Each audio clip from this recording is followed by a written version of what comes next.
Okay, a very good morning, good afternoon, and good evening to all on frequency. This is DATV operating and running the DATV Worldwide Net today. Not too many people on at the moment, but we do welcome everybody on frequency, and especially those on YouTube watching. We run the net live on YouTube, but what's nice is you can always go back and check if there's something interesting. And normally the nets are quite interesting. So there we go. We also want to thank the Qatar Satellite Company for allowing us the opportunity to have an amateur satellite co-sharing with theirs, their commercial satellite. Also a very, very big thank you to AMSAT DL for organizing, conceptualizing the idea and getting things going on our first world geostationary amateur satellite. The envy of the world, I can tell you. From the American hams I speak to the Australians, all wish they had something similar. And then, of course, the DA, AMSAT UK, and of course the BATC. The BATC has a wonderful wiki link where you can find anything about amateur radio DATV. And there are a lot of excellent authors there, and all the help you need is there in one spot. So that's a fantastic thing. At the moment, the chairman is a very good friend of ours, Michael, G4FKK. Haven't seen him on for quite a while, so must pop him a note and see how he's doing. Right, let's just have a quick squiz who's on the list today. We have... three ZS's. Firstly, Nigel, you got a new preamp fitted. Wonderful. That's Mike 9, November Tango Romeo, which I'll pass it to you after this over, Nigel. And then Nigel, please pass it to Benno, Papa Alpha 3 Fox Bravo X-Ray in the Netherlands. Benno, you pass it back to the UK, G8KOE Martin. Martin, all the way down to the southern part of South Africa, ZS1. Mexico to Leon. Leon, you pass it to Michael. He's in Spain, as you know, EA7KIR. He says he's nothing to say, in brackets again, but whenever Michael has an over, you can learn from it. So there we go. And then all the way back to Pretoria to Frank, ZS6 Golf Echo. So quite a nice list so far. I hope more guys come on, but we'll keep an eye on the net to see who joins us. It'll be nice to have more guys on. Right, so all the way to you, Nigel, in the UK. Mike 9 November Tango Romeo with his new amplifier from ZS6 Yankee India.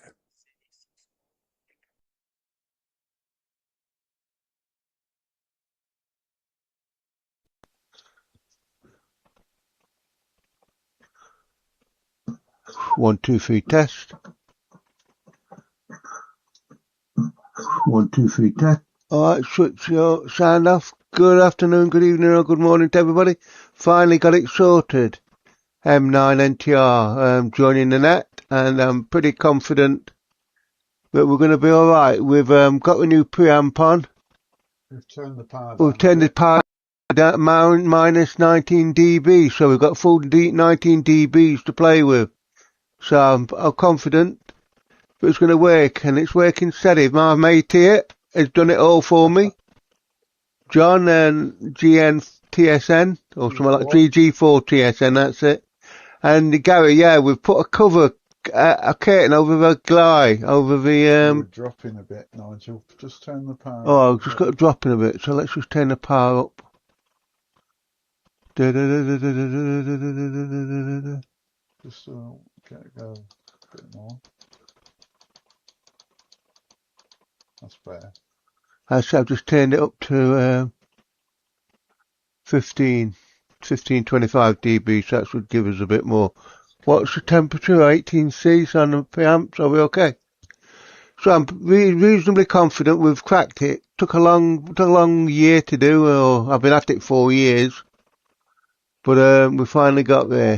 So next we've got to work on is transitioning with SDR TV and using it with OBS. I used to do it on the old system with TV Easy, but I've got to try and sort it out with OBS. So hopefully that won't be for too long, and I'll start putting up my test card. Anyway, I'm told it's Benno's next. It is indeed Benno. If you stand by, so I'm going to drop the carry in a minute, and when I hand it over to PA3FBX. Benno, if you want to take the microphone, mate, and thank you very much, and I'll stop till the end, well, in and out, both steps. Okay, so Benno, you check it when I've dropped carry it, and thanks for taking the, leading the net there, Gary, in South Africa. Okay then, Benno. Yeah.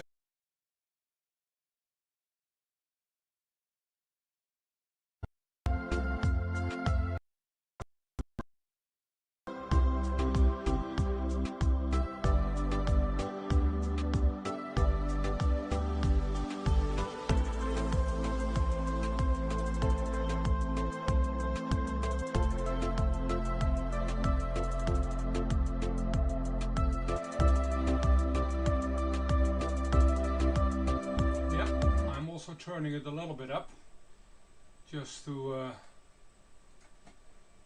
get things a little bit room, especially if someone is jumping up and down with his signal, which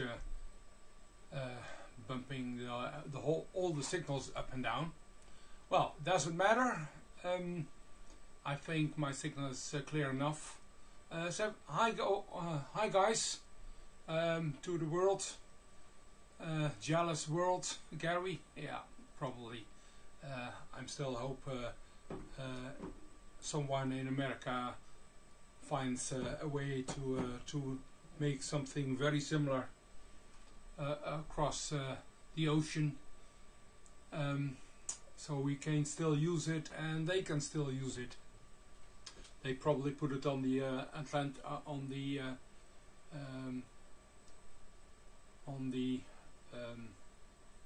other ocean, on the west side of America, so they can use it and Australia can use it, we can't. But let's hope. There's always a hope. Somewhere along the line there is a new sheik have a little bit too much money,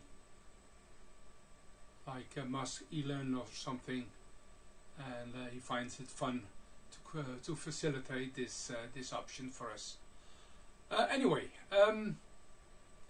yeah, I had a good week. Lots of projects finished last week. Lots and lots of things started to work, and I managed to finish up a lot of work. So I will return the repeater, which is still in test phase, next to me on 23 SAMs, back to the original high location. I got one problem, and I want to well, share it with you. Maybe someone knows along the line knows the appropriate answer. But along the line, I got I didn't prepare enough. I just think about. I got this handheld rig, which is a nice 4-band handheld rig, ICOM T81, and if I look at the information, it tells me it goes from that's not here. Where is it?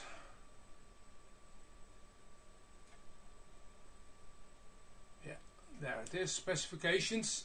If I look at the specifications, and that's not very clear, sorry for that. Let's see if I can raise it and make it a little bit bigger. you can see that it is running on 23 SAMs from 140 to 1300, which is a great deal of the 13 centimeter band which we can use. So last week I talked about that we have, because of the new regulations, probably our input frequency on 1270 needs to go down, and we changed the repeater shift to 41 meg, creating it below 260 to 57, the input, that is. So I said, well, no problem, I just turn on my rigs down, and I did for most of them. And then I got hold of this one,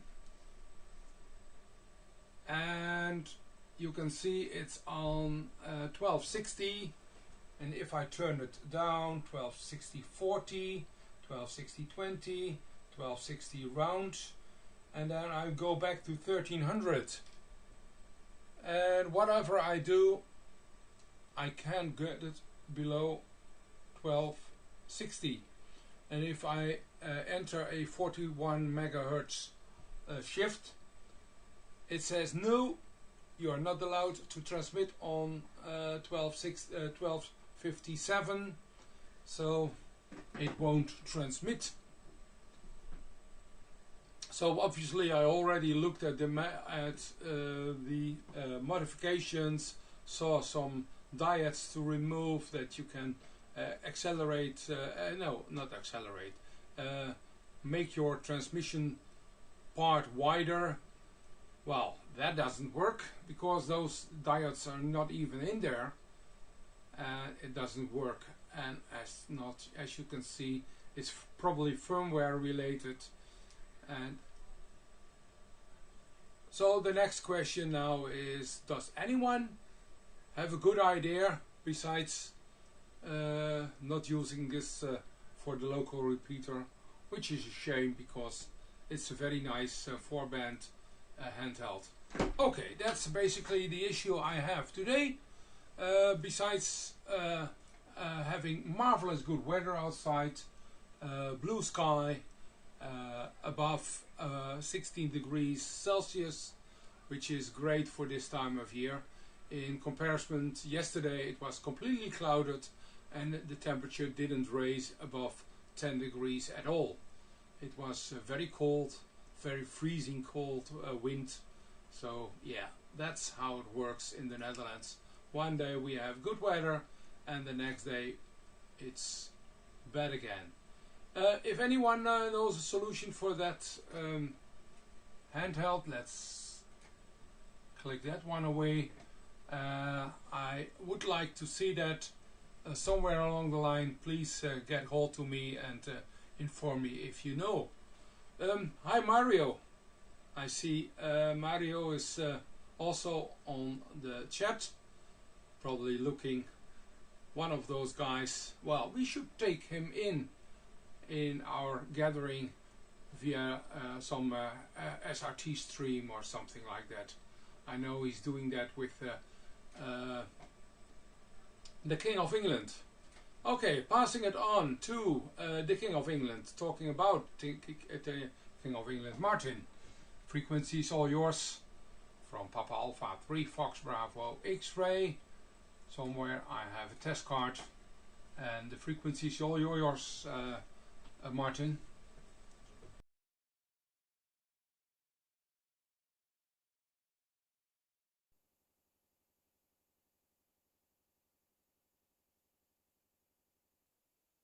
Yeah, thanks, Benno.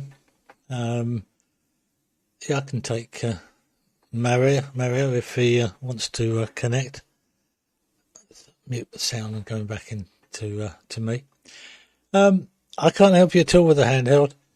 Not, I don't play that much with many things.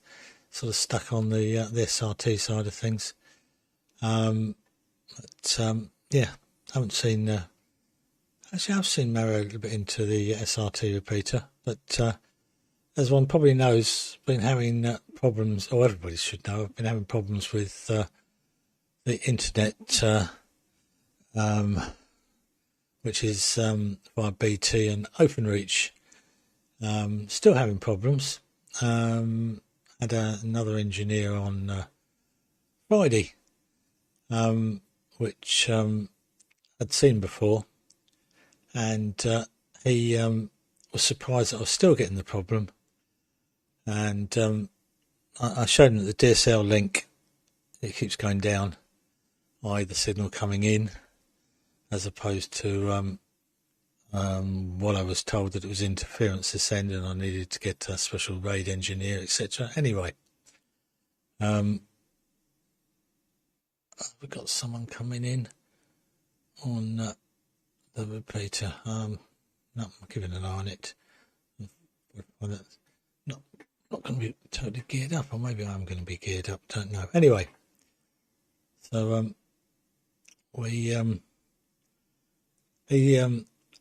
has booked me yet another engineer, so I've got another engineer coming out tomorrow, first thing. But he was actually a circuit engineer, which I'd never heard of the, come across the company, except if we go over to, let's go to the, there it shows that one, but I don't want that, do I? I want what's beneath that. So if we get rid of that, and we'll play that.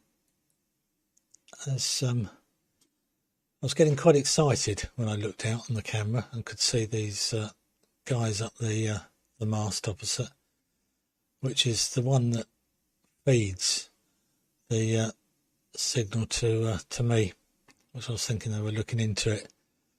But alas, when I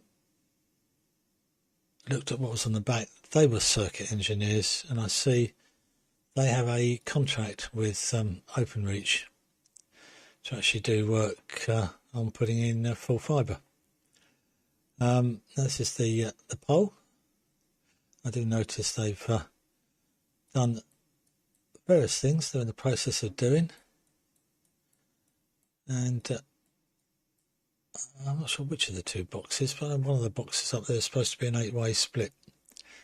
So it's probably coming to me, full fibre, which I'm down, but I can't do anything, obviously, until it's there.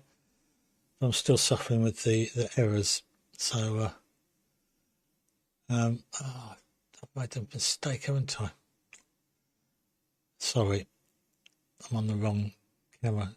I normally only have one screen, but I've gone into studio mode, and I always get it wrong with studio mode. Anyway, we'll have to go again. That's the pole that I was talking about, where you didn't have any pictures. That's what they've done so far, these circuit engineers. And if I close that one down,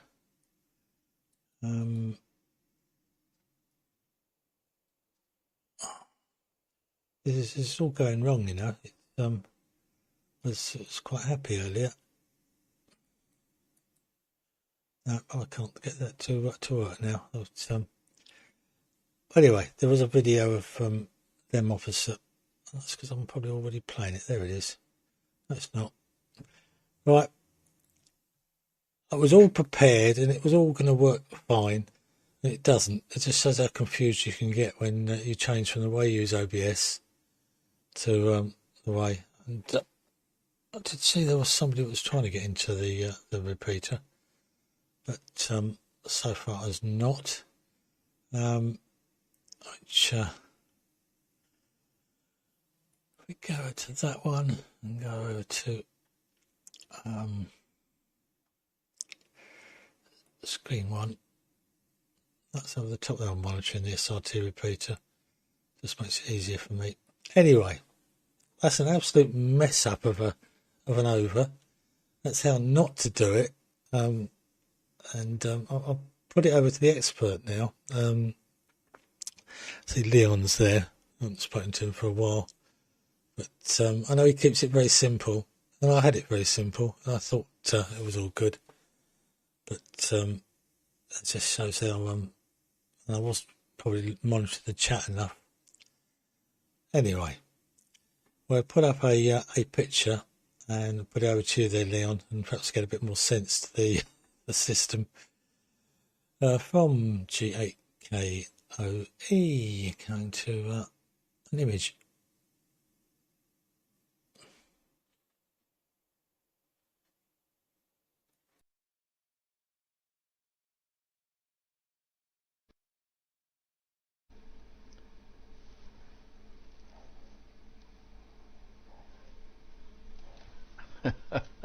I like that, Cat.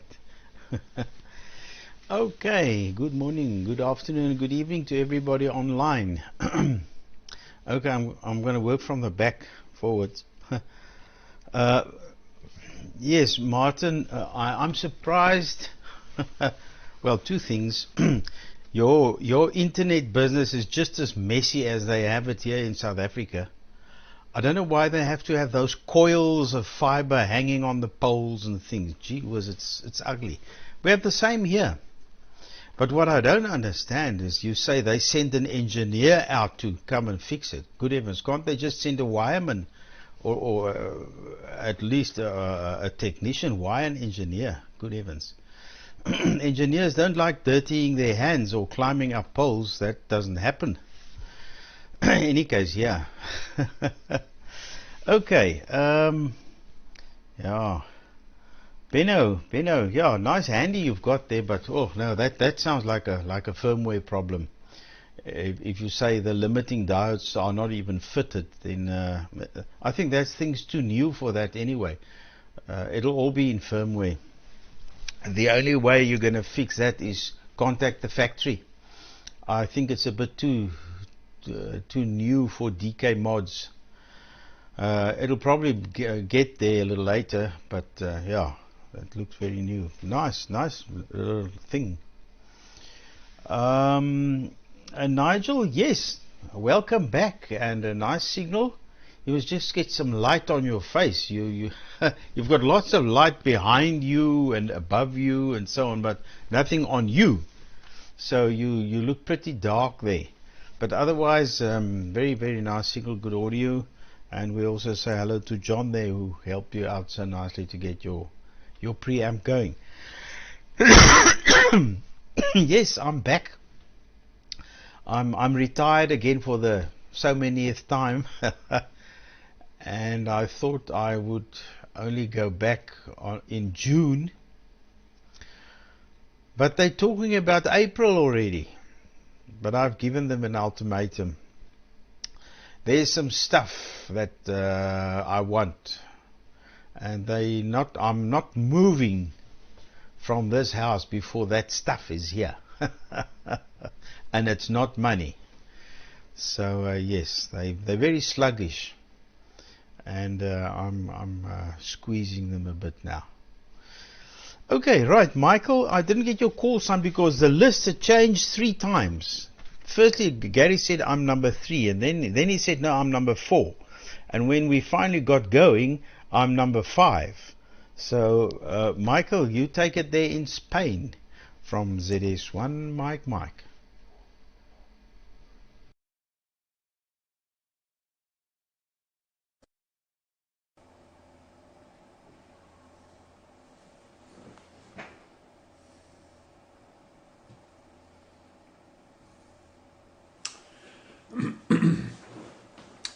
Okay, just clear my throat.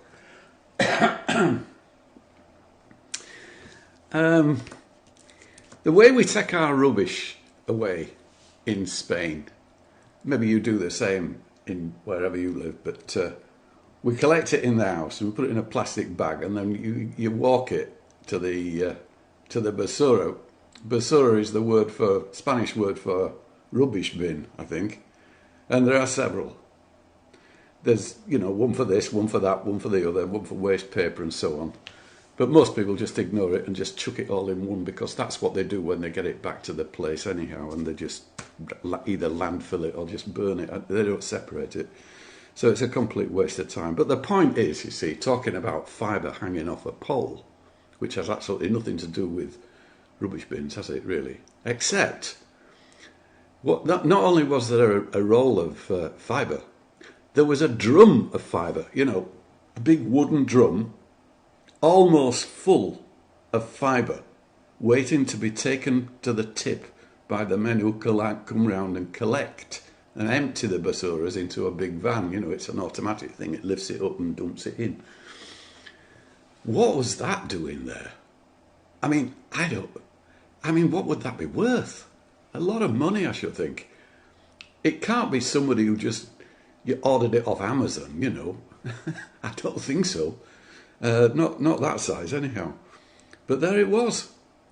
And I looked at it and I thought, what can I do with that? Well, number one, I don't think I could have lifted it because it would be very, very heavy. So it's gone now. It's gone. Anyhow, that's it. Just reminded me of that when you were showing those pictures, Martin, and then Leon referenced it as well. But Spain does it better. They don't leave it hanging on the pole. They actually take a whole drum of it and put it at the basura. Much tidier, you have to agree. Of course, we pay for it in our bills. Martin, you've been going on about your problems for some time now, months I think. But it occurred to me last night as I was trying to get to sleep. Just imagine that I was dreaming about Martin while I was trying to get to sleep.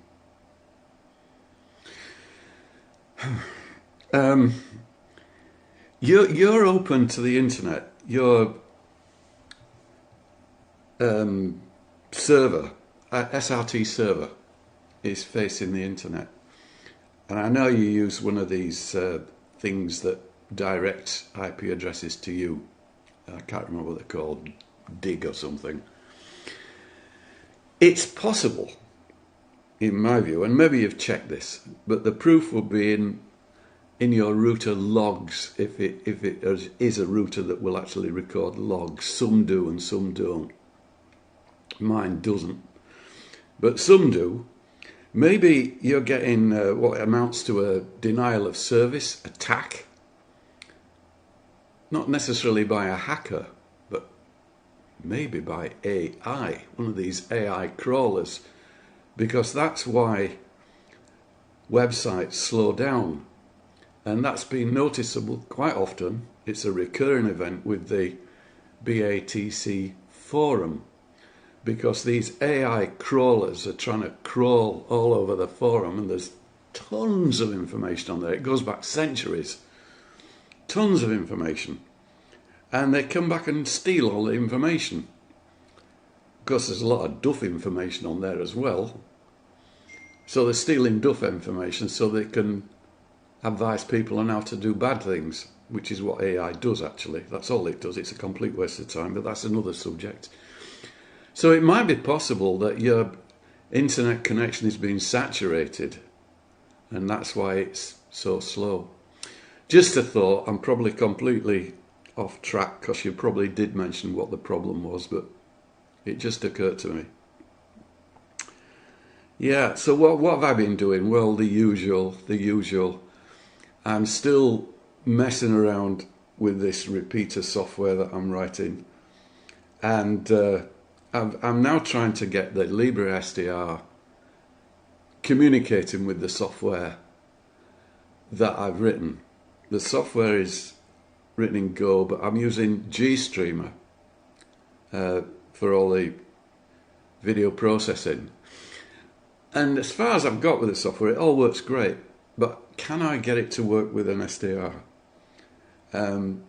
Again, it's lack of knowledge and bad advice from AI. So I've kicked it off completely. I've disconnected myself from AI as much as I can, because all I get with the questions I'm asking is something it just makes up, actually. And, you know, I got a nice bit of code from them, and I thought, that looks as though that's going to work. Surely that'll work. No, it doesn't. It doesn't work.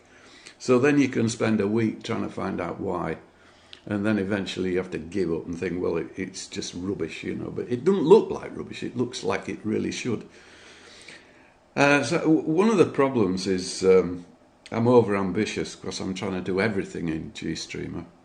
It'd be much easier to use a RIDE receiver for receive, for example. But I want to do it in software, even if it's only 264. I'd prefer 265, but that's just down to processing power, really.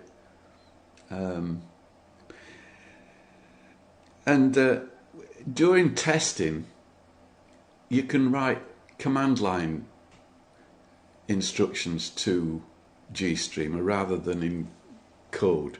You can just write a long command on the command line in a terminal and test out ideas, and then if you ever get something that works, you can then take that framework that you've got working and implement that in code so it can be compiled into an application. And I've forgotten what I want to say now. Yes, I'll come back to that maybe when it comes back to me, but it does remind me of another rant, and that is that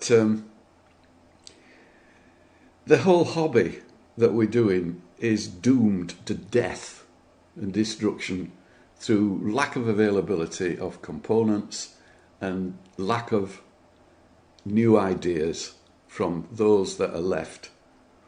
And the reason for this is global marketing. I mean, for example, down here there were 2 electronic shops, which isn't a lot, I know, for a big city called Malaga, but there were 2, and they've gone, both of them. Why have they gone? Well, young people aren't interested. They're too busy doing other things, usually twittering or something. And there's no interest in this hobby, so that the whole hobby is dying. It's doomed to failure, which is a little bit depressing, isn't it? And then, of course, the ones that are doing it, mostly my age. Well, some are quite a bit younger actually, but not young enough, if you understand what I mean. I'm 80. Up here, I'm still 30. Well, no, that's not true. Up here, I think I'm still 30, but of course, I'm not.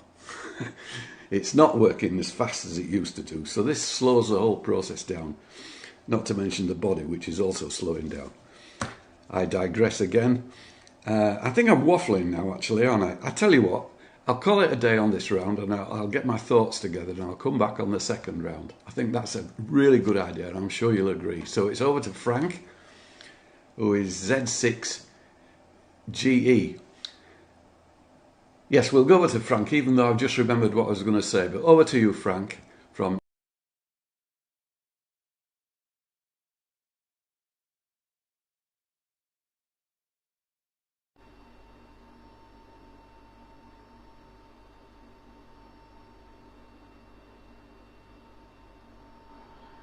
Okay, let's turn the volume down. Yeah, good afternoon, everybody. Nothing much new, just showing my pretty face to prove that I'm still alive. Only one minor thing. You might recall that some time ago I was mentioning that I need a circuit divider from 12 megahertz down to 1 hertz and 1/2 hertz. And I had an idea to use a PIC for that, but of course I know nothing about PICs. So I had to drop that idea and used a good old-fashioned ripple counter. I like to show circuit diagrams. There we are. This upper part creates the positive and negative pulses for the clock, and here I come in with 12 megahertz with a 74HC390, so I need 1, 2, 3 of them, so that divides by 100 by 100 by 100, This divides by 6, and then I divide down to 1 second and to half a second. So luckily I had the place for that. I just wanted to be more modern, but modern things don't seem to work that well with me. Okay, let's get rid of that.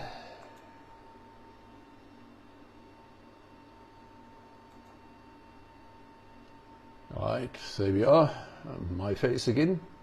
Yeah, and then in the meantime, I got the PC board made, and I'm busy populating it. So it's the usual story, trying to get the focus right and all that. Yeah, luckily I found a local manufacturer. I had to make 2 minimum.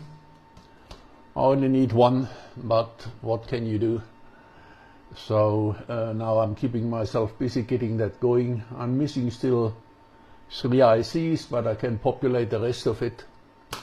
And then one nice day, hopefully it will work. I haven't made too many mistakes I have found yet. Only in the silk screen that I've made something wrong, but the circuitry and such so far looks okay. Okay, and that's all from me today, and I give it back to Gary. You take it.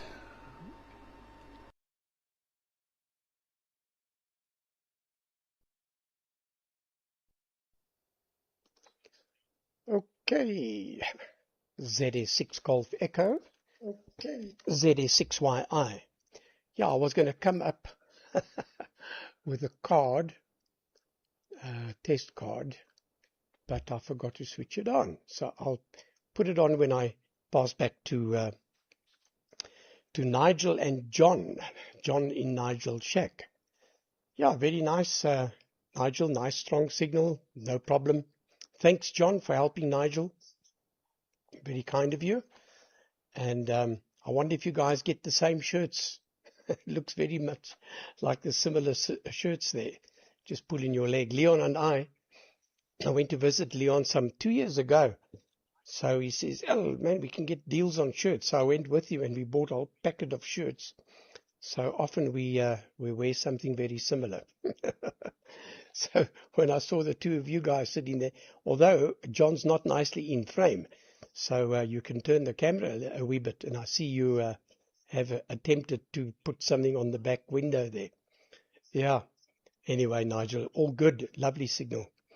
And yeah, Benno, you know, I was going to suggest mods.dk, and then John came up. He's on the other frequency, as so to speak. And he might have a point that if it's a Japanese version, it's hardware and that's it. You can't change it with diodes. But you must also be careful, because sometimes you can remove diodes. That's fine. And you think, I've got no diodes on the board, so it must be updated. But sometimes you must actually add diodes. So maybe you should have a good look at the mods.dk and see if there's any more literature on that. And then, yeah, Martin, interesting from your side as usual. Nice signals, no problem. And a good over. And yes, Leon, maybe I can't count, but you're on the list all the same. And very good. And then there's Michael. Oh, my goodness, Michael having a nightmare. Not a dream, a nightmare with thinking of Martin, no doubt. And gee whiz, that roll, you should have kept it, man, for goodness sakes. It's worth a lot of money, for sure, and you can find a lot of uses for that. That is for sure. I just want to see something here. Yeah, I tried something. Yeah, Martin, sorry, as you were, Michael, I'd like to know what you're using for the software. You're putting through an outstanding signal, very high quality on the video, 83%, and good audio. No problem to copy at all. So it's really working out very, very well indeed. And you've only got 2% null packet, so you've got that thing tuned to perfection. So well done on that one. Also want to say hi to Mario, KD6ILO, probably watching on YouTube. And nice to have you on, Mario. Yeah, it'll be nice one day when we get a geostationary satellite in your part of the world. Then you can join us without any difficulty, no doubt. And then Frank, yeah, that's excellent what you did there. You know, sometimes the old-fashioned, as you call it in inverted commas, works best. But I'm sure one can almost get one chip to do all that in one go. One just has to find it. Hey, that's the problem. But I'm sure it'll work very nicely, and then you'll have a clock that's super accurate. What the heck? But you could have changed everything and just gone GPS maybe. But a little bit costly, eh? But a nice project indeed. So I'm going to pass it to Nigel, and maybe John can come in and say a few words to us as well. And I'm going to try, before I ship it over, to bring the test card on. So, Nigel, Mike 9, November Tango Romeo to take it from ZS6YI in the group.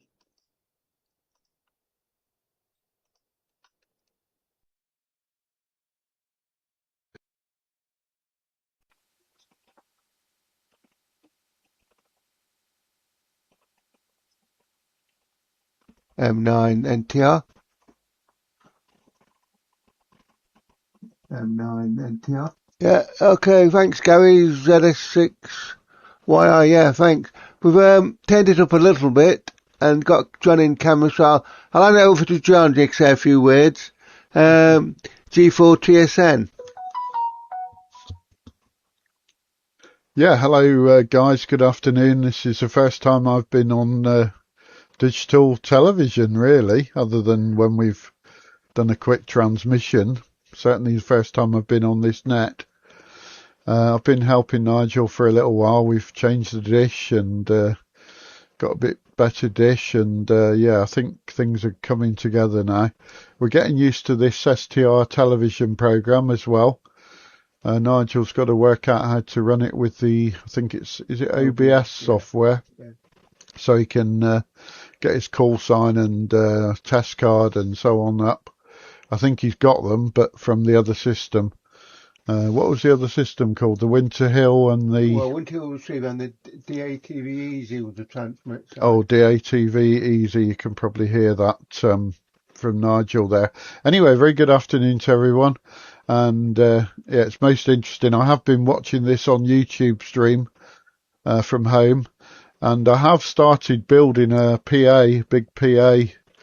So one day I will, probably in the distant future, I will have a go on DATV. I've been on the narrowband for a couple of years, but this is a different ball game. But now with this SDR television, I've got a Pluto, so and we're going to do the yeah, observatory as well. and we're also building a ground station at the moment for the radio club, which we've got at Sherwood Observatory. And we've got the dish up.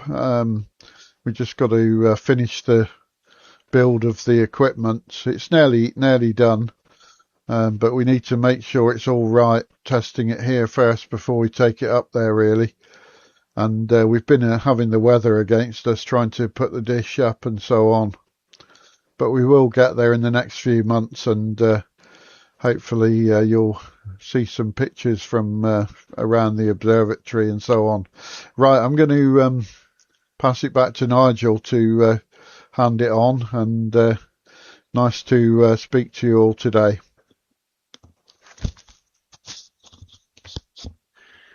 Oh, that's very good. Thanks, John. Yeah, he talks very well, where I don't. Hi. Yeah, Martin, your internet problems, I sympathise with you. I've been there and done it all. But anyway, I'm going to hand it over to Benno. Benno, stand by. PA3FBX, you've got the microphone and test. So, thanks for letting us in, Gary, and look forward to listening to the rest of the net. M9 NTR, handing over to Benno. You take the mic.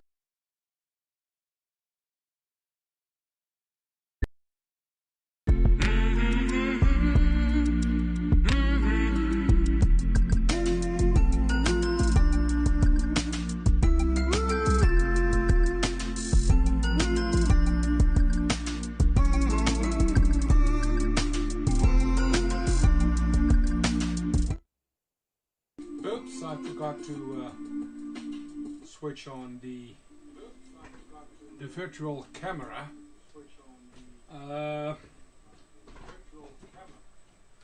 Yeah. Thanks, Nigel, and hi, John. Great signal, good audio, no problem. And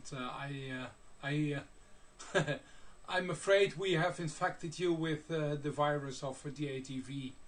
Yeah, I can use the narrowband as well. Even have a couple of Langstones here running on narrowband, and I'm also running on SDR console on narrowband. But yeah, I tend to forget it to use it basically because so much other things to do, and this mode is quite easy, quite slow, and that makes it perfect for us oldies to run some nice QSOs, and we prefer that. Actually, I looked already on mods.dk, obviously. That's one of the first points I looked at. Found the upgrades of the E and the A version, the A and the E version of this rig.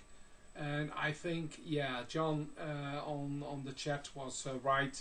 This is probably comes from Japan. A Japan version probably has different firmware. Yeah, I can maybe add some. Yeah, I can even show that.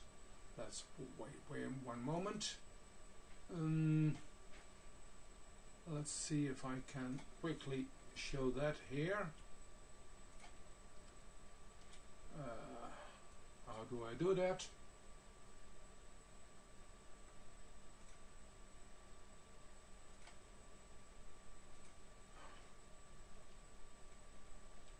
That's basically the mod of this rig, and no, Leon, it's not too new. I think it's already 20 years old rig. It's not a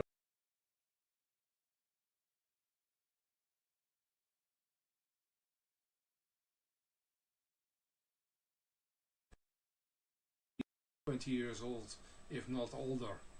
But these diodes should be in there, should be taken out to remove, to get the transmission part wider. Yeah, nor A, the two A's. This one is not in there, and that one, let's increase it a little bit. Nor this one, nor that one. There's nothing in here, and there's nothing in between here. So all three are out, and I might just put this one in because the instruction tells me to take this one and this one out. But I also think, well, I might need to add something here. I might need to follow the trace before I do so. See what is needed, because that's basically the general idea of this diodes, is it? Yeah, maybe look at the schematics, see if I can find them in the schematics. Then it will be much more easier to follow up this, and let's see what we are going to do. That's a test card. That's a little bit too much. Yeah, Frank, I think you're gone the right way with the old dividers to organize this this high-tech clock of yours. I wouldn't do that with a PIC. I would use a Arduino, because that one runs standard already on a 12 megahertz crystal, and you just have make a 1 second and 1.5 second tick on the one of the outputs, which is a few lines of code, if you know how to do that, and also on Arduino not that difficult. But I think you're gone the right way with your old-fashioned way, because that one, if it will run, it will run for the rest of your life. Michael, I think the average, well, you're about the average of our age, I believe. I'm a few years younger, but I think that in total we have at least 500-600 years of knowledge together with us. Passing it on to another very knowledgeable, and I was trying to use your SRT repeater, but I couldn't get in just a moment ago, Martin. But that was the reason why I stopped the virtual camera and moved around from one to the other. But you probably have changed, or I have misset something. I don't know. Anyway, passing it on to you. 73 is all, maybe till the next. I'm not sure if I will be on next week. I might be on a birthday visit somewhere, but let's see what's happening. 73s, have a good week from Papa Alpha 3, Fox Bravo X-Ray, and I pass it on to you, Martin.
It went pretty well straight in that time.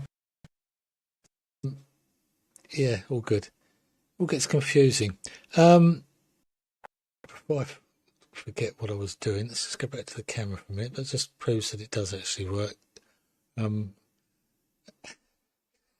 It's a very good picture you got there. I haven't got the sound up, I will admit, because it will confuse me any more than what I am already confused. Right, I'm going to... You're just doing it to put me off. But no, it's a good picture through. The sound would be there as well if I turned it up. He says that. Right. Why isn't the sound up? Repeat all of a... Anyway, you've gone off now, which is good. Okay. Right. Right. That at least proves that it does actually work. It says... Right. And logs. Michelle. There you go. I can print the logs out. They're the WAN logs. And I've highlighted the dropouts in each time. And it's constantly... This cell link down, duration was, on this one, it says duration was 83818 seconds. And that's followed up with a WAN connection. Disconnected, error, no carrier. But you get all sorts of different things. But I've had BT engineers, I've had OpenReach engineers and OpenReach cable guys, etc. So it's just it started before Christmas, really. End of last year. I had a new router, and the last lot of OpenReach engineers were saying that it was interference, and I needed a that was coming in on the router side of things. Increase your power bit. Okay, just a minute.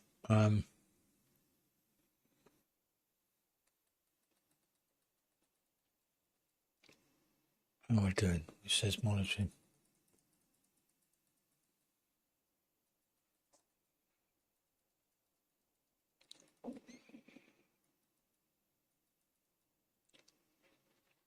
Is that enough? I wonder.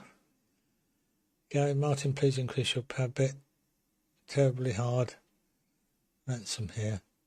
So, yes, okay. Thank you, Gary. Rainstorm Day. You don't have problems with picking things up. Anyway, and the picture that I was going to show earlier, we go to, there we go. There's the men working on the pole. And these, as I said, are circuit engineers, which I understand, I think we've got the sort of 19, what's it, a big contract, shall we say, at least, to actually put in the fibre, so obviously that's what they're doing. And before I forget, John, G4TSN, I can remember having some conversations with you in the past. Go on, must be... M0MNG/alternative. Listening for any call? Yeah, getting this calls for someone on the All-Star link, which I can't do two at once, he says. But just to prove that I was monitoring, if we shove that up there. I don't see him on there. Don't know where that was. Anyway, that was coming through HS's link, possibly. Anyway, let's go back to me. All these things happening, it's more and more confusing. And the cat, yes, I'm sort of, I have all sorts of things with the cat on. And she's asleep the other side, which I don't know if I can get the right. That's not that camera. If she is, you can probably see her there. She's asleep, so all good.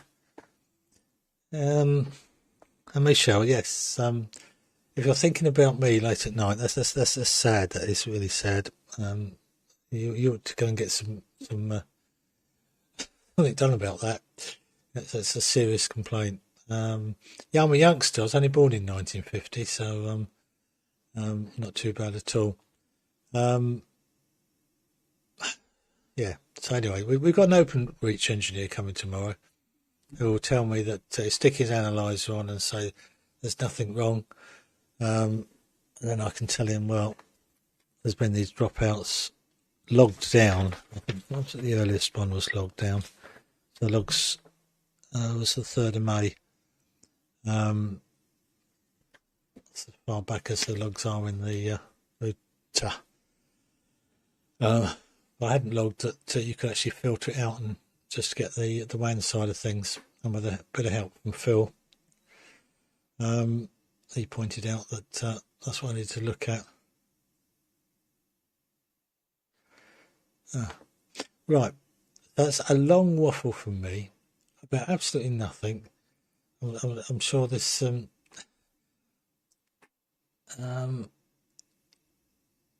yes, I was just thinking, who is next? I've completely lost it today. It's not good, is it? Getting old. It even got to see someone sent me a message as well. So let's oh, Leon, isn't it? I should have remembered that, Leon.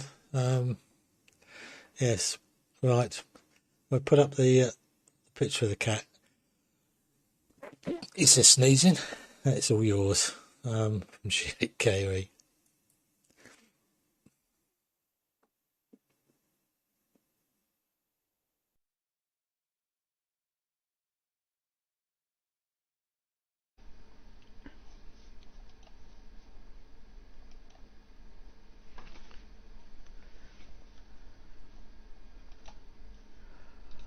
Okay, Martin.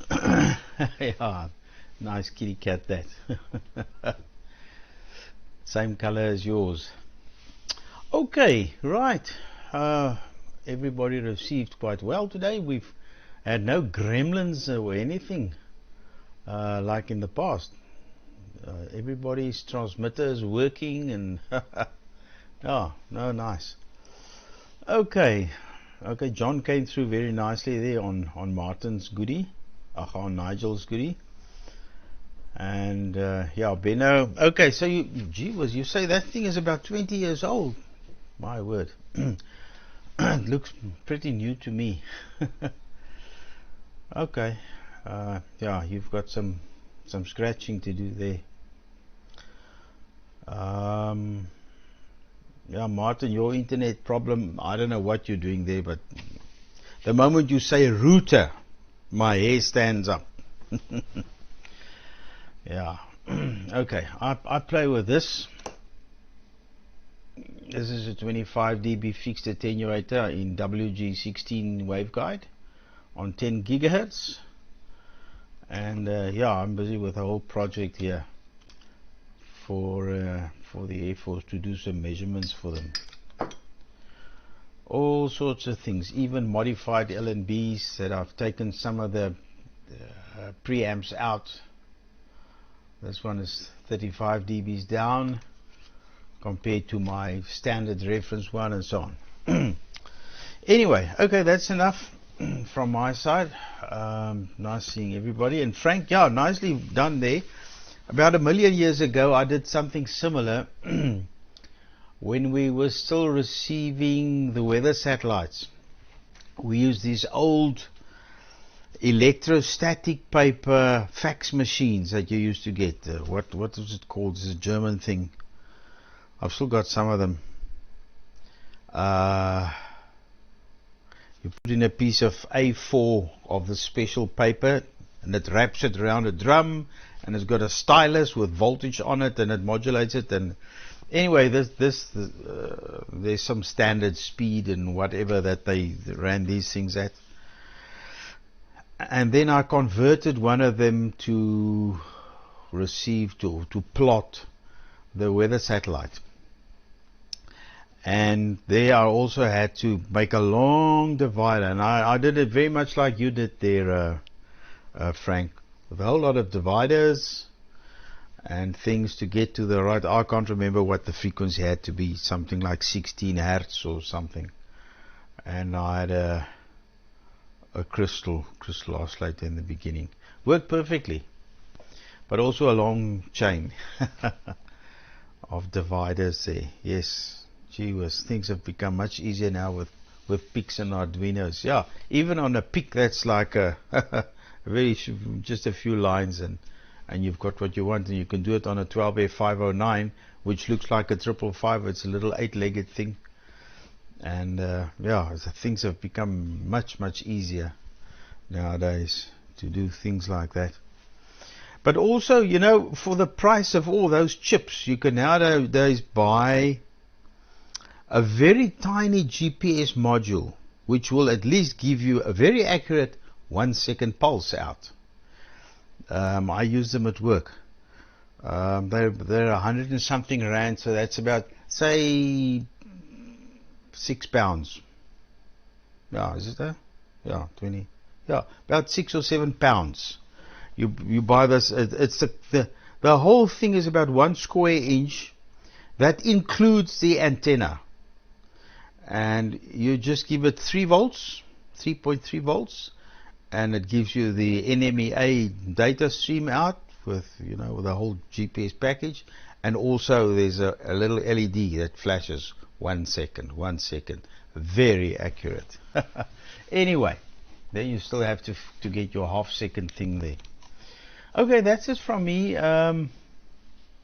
Michael, yeah, a whole drum of, you know, they waste those things. I also had a drum of that stuff, but you can do nothing with it.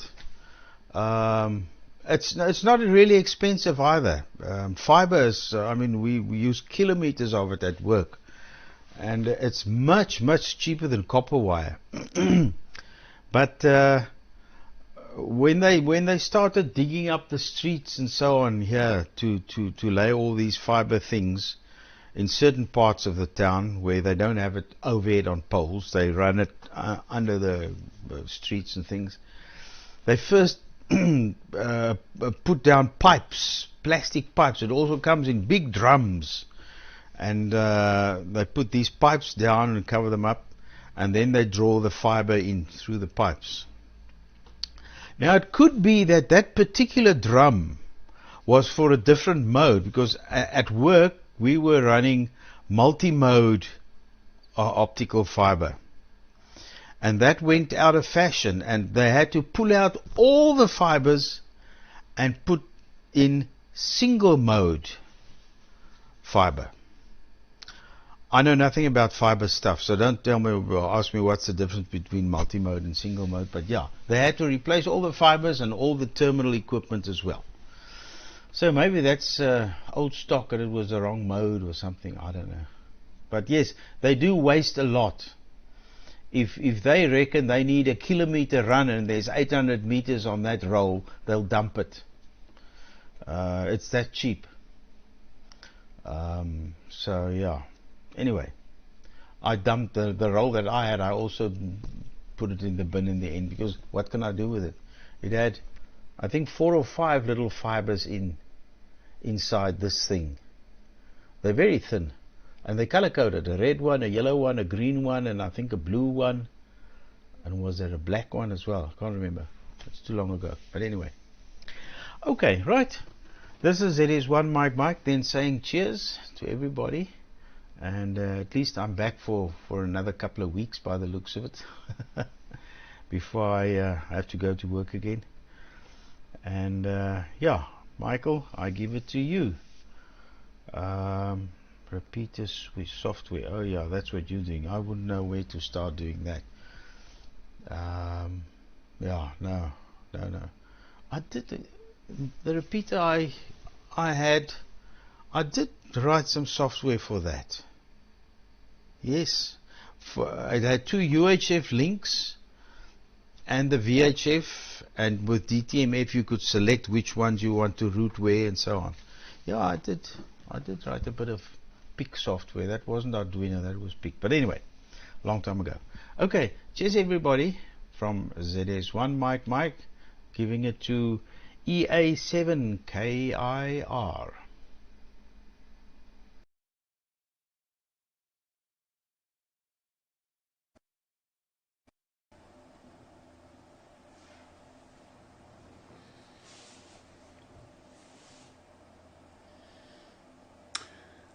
Right, thank you, Leon. Yeah, I've remembered what I was talking about when I was ranting about age and the lack of young people joining in, because they have much faster brains than us. You're quite right when you say, 500 years of knowledge, but that knowledge is going away, and that's very unfortunate. And I'll give you an example, because as far as I can see, the only software that's been written that will decode 264 and 265 for amateur use, this is, I'm not talking about professional use, because we can't afford that kind of kit, was Lean DV, and it was written in 2019, and it's still on GitHub at the moment, until GitHub vanishes, of course, which is always possible. And although it's been used and reincarnated, and as far as I'm aware, it hasn't really been modified at all. And that's pretty sad, actually, because the way I see it, this hobby is more about software than hardware. I mean, people build PAs, but you can actually go out and buy a PA, and there are some clever people that will build them for you. And my PA, I didn't build a PA. I got one from Bert Modderman. Some people think that's silly, but in my case, I don't like building hardware too much these days. I'm not very good at it, soldering, and I don't have a mechanical workshop, so everything I do is with a Black & Decker on a outside, not in the house. So it's not very good. But what's happening is that because less people are buying ready-built radios, HF, VHF, UHF handies, and of course there isn't anything, of course, commercial for this hobby.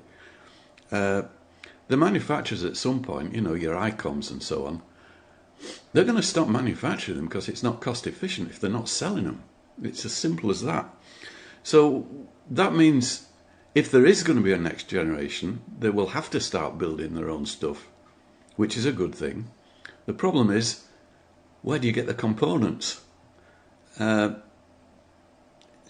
don't see any way out of this. I find it very sad. But anyhow,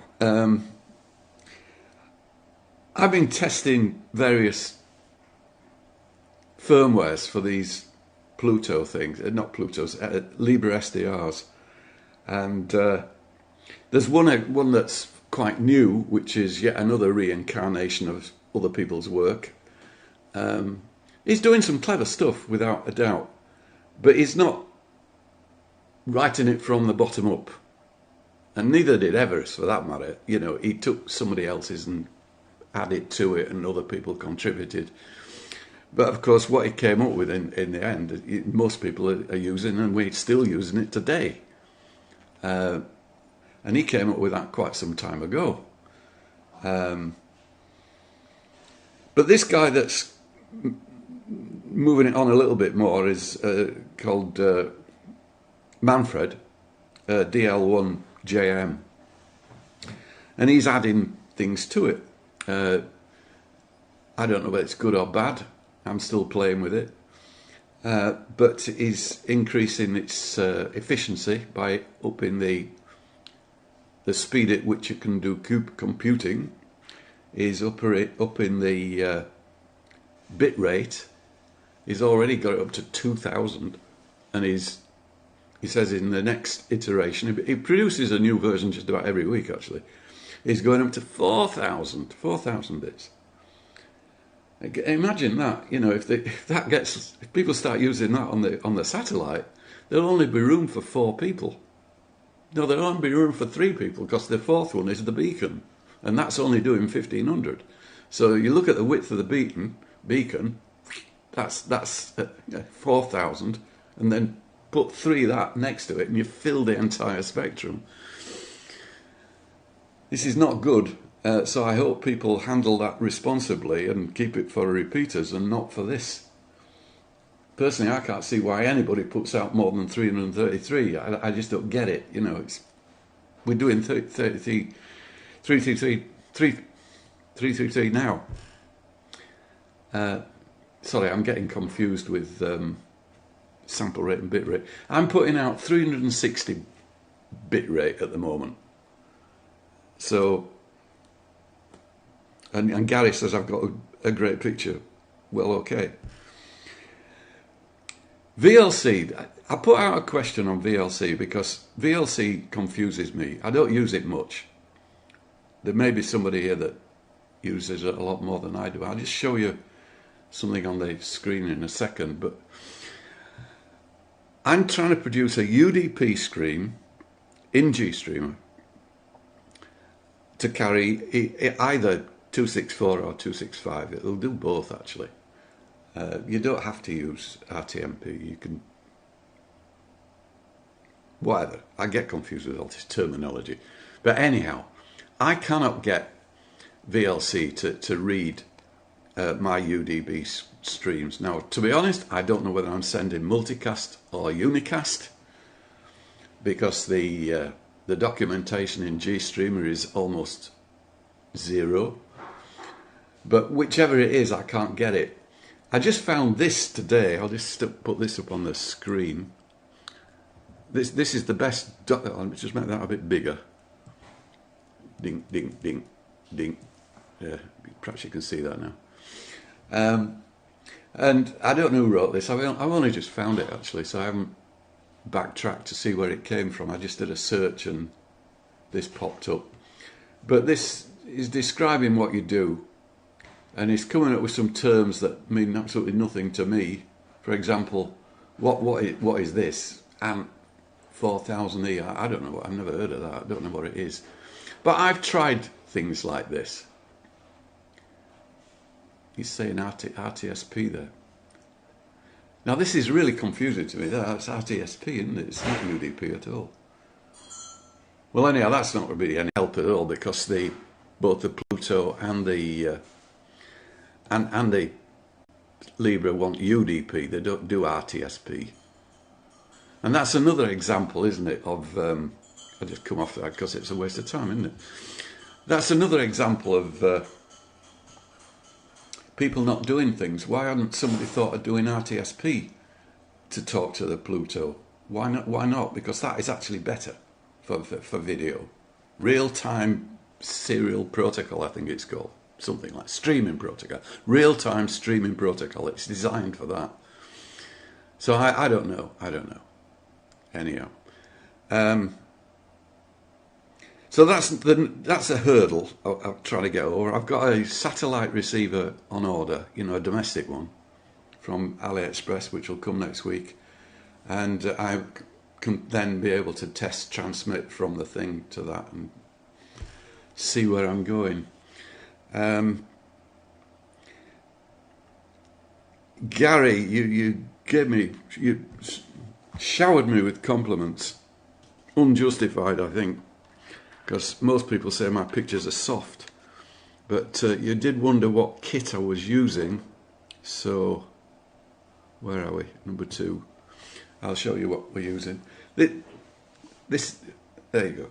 This is my transmitter and receiver. The transmitter's on the top. How do we do that? The transmitter's on the top and the receiver's on the bottom. So you can set... I don't know how close we can get with this. This is the transmitter. You can set various things, you know, whether it's 265 or 264, the bit rate, which is 360. Things like that. 720 or 1080. I'm putting out 720. The spectrum analyzer is not being received. It's actually coming over the internet from the BATC streamer. And duplication of effort on the receiver, I've done the same, which is a bit silly really, isn't it? I don't need 2, but they were designed to be 2 standalone units, which they are, of course. And that they both work quite fine. So I built these myself. When I started this hobby, which is not long ago, 3 years ago, I think, 4 years ago maximum, and I could see that people were using things like Portsdown and Ride and what have you. But I thought, no. The thing about this hobby that attracts me most is the fact that you have to build things. Because that was 3 or 4 years ago when I'd more likely to build something than I am now. So I thought, no, I'm going to build it myself, you know, as much as I can. But I suddenly got involved in software. So I decided to write software. And the first one I did was, the software was written for Mac, because I'm a Mac user, with the user interface on that. And it was a fantastic best user interface I've ever done, actually. Much better than this one. But of course I got more space to play with. But there were problems. I shouldn't say this about Apple, but there were memory leaks and I couldn't get rid of them. And I came to a conclusion it was down to Apple and not me. So I gave up on that and moved it over to Raspberry Pis running Linux, I should say. And I wrote my own software, and I changed from writing in Swift, because the one on the Mac ran in Swift, and I've changed over to using Go. So these 2 things that I've just shown you, the transmitter and receiver, are both written on Raspberry Pis and hand-coded in Go. The hardware behind it, I'm using a hardware encoder, shock horror, which is why the pictures are softer than anybody else's. But they're not bad, they're acceptable. I'd like it to be sharper. I mean, compared to some people, it's absolutely terrible, but, you know, it's good enough. And it impressed Gary. I think he needs a new pair of glasses. The receiver is a BATC printed circuit card, you know, the BAT's version 2 receiver with an LMB on it. But everything is controlled from the go, so I've got LongMind running on the go, on the Raspberry Pi, and that interfaces with my thing. The software, you see, is just control software. It handles all the button presses and displays the data on the screen. It's not processing any video at all, except to make it work, I decided, wrongly or rightly, to try and keep all the communication between the hardware encoder, what comes out of the hardware encoder, and on its way to the Pi. Instead of putting the hardware encoder on my local area network and putting the Pluto on my local area, I decided no, I don't want all this data flying around the house saturating other devices. So I built an internal network, 2 subnets within the Pi. So there's three subnets in the Pi, you know, to handle the data flow between them all. And that was really, really difficult. That was so difficult. I don't understand how it works now. I looked at it the other day and I just can't figure it out, which is a shame because I wanted to do some alterations. So I've kind of given up on that for the time being. So that's what it is, Gary. And the next ambition, you see, alongside the repeater, if I ever get it working, I plan to build a transceiver using whatever I've learnt from the repeater, and build a transceiver all in one box this time, and then I can go out portable with that. These are too big to take out portable, and of course they only do the QO-100 frequencies. They don't go down to you know, terrestrial frequencies. So, you know, 70 megs and things like that, they don't go down. And why, you know, because the motivation for building a repeater is flawed. The motivation is to get people down here in Spain interested in DATV. It's a motivation which should be applauded, but it will be ignored. I know this for a fact, because there is a club in Malaga, a radio club, and they're all our age. You know, there's no young people there. I think there's only 2 of them speak some English. The rest haven't a clue. They can't even say their call sign, you know, things like QRT and things like that. They can't even do that. You know, they can barely say 9.5, and basically that's all they do. They say 9.5 all day. And I'm not one of those people. So the chances of getting any of them interested is almost 0, I would say. But if I could get one interested, that would be an achievement. So that's why I want a portable, and I go out and talk to myself, basically, to prove it works. But like the other software that I've written, it will be open sourced when it's finished, or as soon as it's working properly, it will be open sourced, and it might inspire others to have a go, because the concept is to save money in building a repeater, because there's less hardware involved. You don't need an encoder, you don't need an HDMI switch. You know, it does away with quite a bit of the stuff. You still need a PA and an LMB. No, you don't need an LMB for even the land stuff, do you? But anyhow, whatever. But the idea is that the receiver will deal with IQ data, and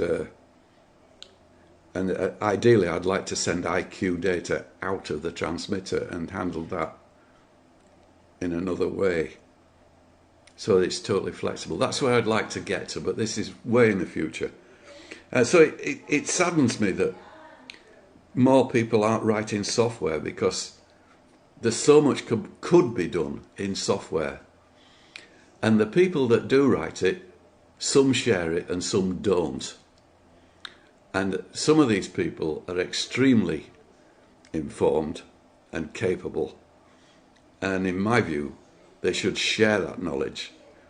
And that's all I should say on the subject before I upset anybody. But I feel quite strongly about that. I'm not an open software fanatic, but like some people are. But I do believe in sharing, because that's what this hobby is supposed to be about. So, without getting into a longer rant, I think that's all I can contribute today. So now we're going to Roger, who's a late joiner to the list. Roger's has promised to help me with this magnificent... I'll show you this, Roger, just to prove I've got one. Where's my camera? There it is. It's it's covered up. I put it on a desk. That's more rigid. That's quite rigid now. And I'm afraid to say it's been like that more or less since I did the first test print, because I've been so consumed with this software I'm writing. I haven't done anything with it. It's terrible. It's criminal, isn't it? It's a bamboo something or other with a multi-feed on the top. So I'm sorry, Roger. This is why I haven't been back to you. Well, I've got the camera in my hand. I'll just give you a quick scan round so you can see a bit of the junk, and then I'll hand it over to you, Roger. So over here we've got a little rack with that's the mini PC that's running the repeater, and there's a couple of thingies here. You know what they are. That's something I built. That's the ASL thing, which is switched off at the moment. I built that. That's measures my transmit audio, and that's the receive audio. And it's got a volume control, a mute switch, and an auto mute switch, the middle one, which is little green, and that automatically mutes my speakers when I press to talk on the transmitter over there. And the top one you can switch between transmit and receive. I won't do any of that now because it'll mess it up. But and then I use an HDMI switcher. It's a AV matrix. I bought one of those, the other ones, whatever they're called, the ones that everybody else uses, but I didn't like it. I thought their sound facilities were far too unfriendly for quick operation. This one's quick because you've got everything on buttons. You can mute audios, and you can picture in picture. You know, you can do anything you want on that. It's overkill, but it's I like it. You know, and that's my camera, which is the same as the one I'm using here. It's a little Sony camera. I can't remember what model it is. That's the receive monitor, so that's me coming back, which proves I'm still transmitting. Now, why did that should howl round, shouldn't it? That should howl round. I suppose if I put that there long enough, it will. Anyhow, never mind. And that's the Mac. This is the Mac, and the only thing I use the Mac for is for the chat and the running order. That's it. That's what I use it for. So it's fairly simple setup, really. But you know, I just like doing things differently to other people. So I'm not interested in using what everybody else uses. And I would suggest strongly that if people stopped using what everybody else uses, they might start actually innovating and being a bit more creative. Slap my wrists. Over to you, Roger, from EA7KIR G3IUZ.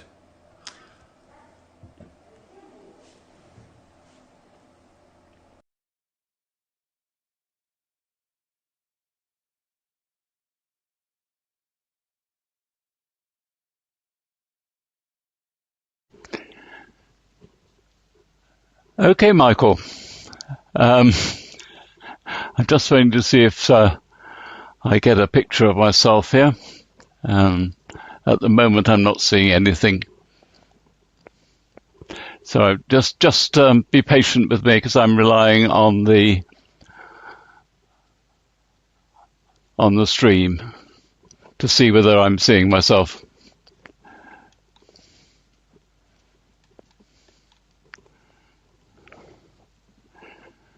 So I'm not at the moment. Wait a minute. So do forget this.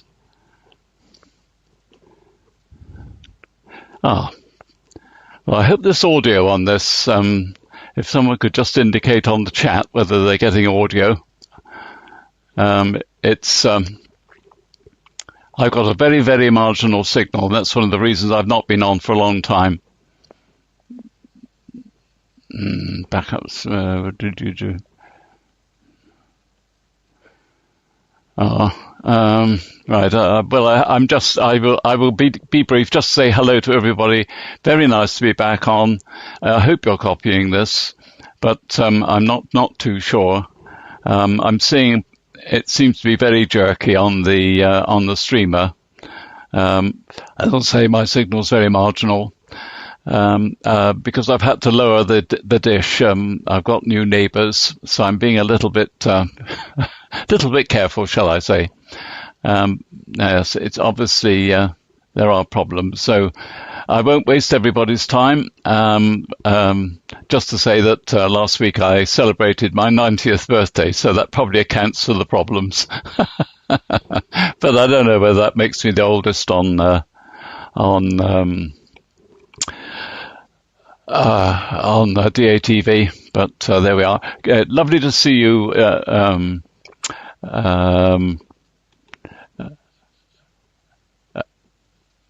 Leon. Lovely to see you back on. I've been watching all over the last few weeks, and that's been very good. I haven't missed any afternoons watching, but I'll try and get this sorted out a little better before next time. So let's pass it to you, Gary.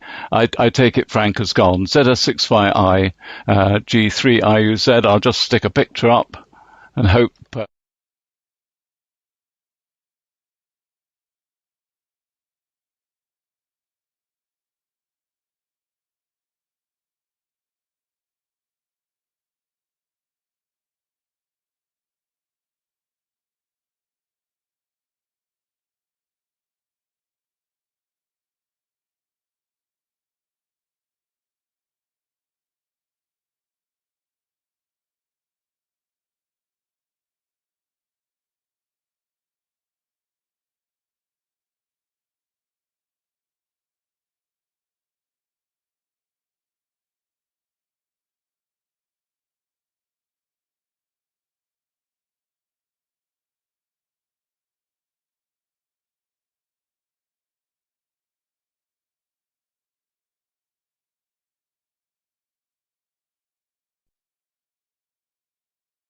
See, Frank, did you go, or are you still with us? I hope I'm decoding now. Yeah, we had a tremendous rainstorm here just now, so I lost a bit.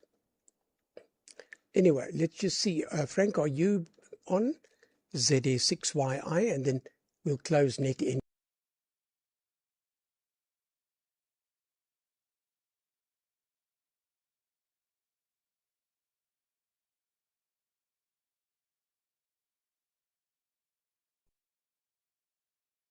Has gone. Now, why aren't I receiving? I am on my winter hill, but not. Now, I've got a mix up here. I can't seem to reset my receiver. All right, I am receiving myself on the ride, so that's fine. And nice to see you, Roger. You were on 250 kilosymbols. Not quite our normal 333. So it did not work on my mini tuner until I reset it. But the ride picked you up very quickly, so no problem. Anyway, just very quickly, Nigel, nice hearing you, nice seeing you. And John, G4TSN, you modulate like an expert, so you have to come up from your own station as soon as possible. And thanks for helping Nigel there. We really appreciate that. It's nice to have him on with such a good signal, good audio. Martin, okay, on your side, yeah, you can't believe it. We must have had I don't know what you call a thing when you have so much rain in 2 seconds, a cloudburst. It just almost wiped you out. You were just on the threshold and sometimes blocking out. And I already noticed that on Benno. But now Benno's gone. He's off. But anyway, Martin, it came back to speed, no problem. Now, I don't know what's happened to this receiver of mine. It just, it's funny, when I put the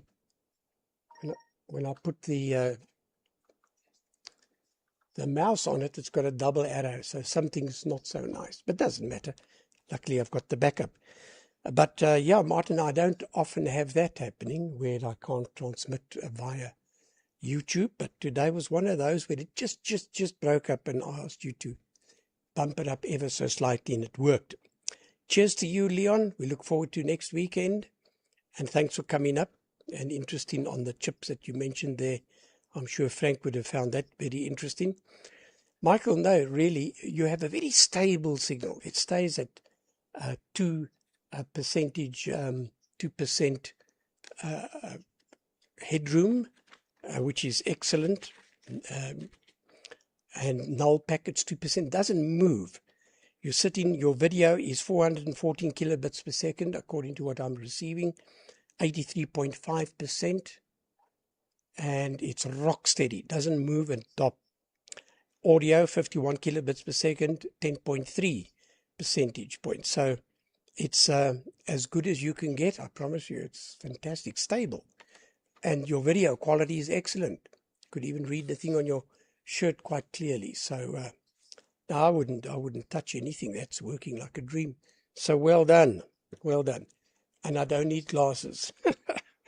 And by the way, you're not old. You're only as old as a girl you feel, eh? So remember that. Anyway, Frank, I think, has gone then.